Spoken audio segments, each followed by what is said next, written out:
Hi everyone! Today I'm happy to introduce this work titled Mountain Silver by Thai artist Chan Sri Noel.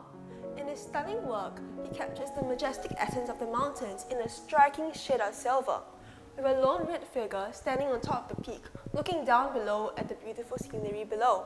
The lone red figure becomes a placeholder for the viewer to put themselves in this magical scene, reminiscent of other meditative figures such as The Wanderer in Front of a Sea of Fog by Caspar David Friedrich. Chan Sri Noel is deeply inspired by his visits to the mountains and the beautiful scenery from the peak. Through his impressive in-pastel technique, the beauty of nature shines through, as his works augment the sense of depth and beauty of the mountains. If you'd like to see this work in person or any of Chan Sri Noel's amazing work, please feel free to come on his gallery.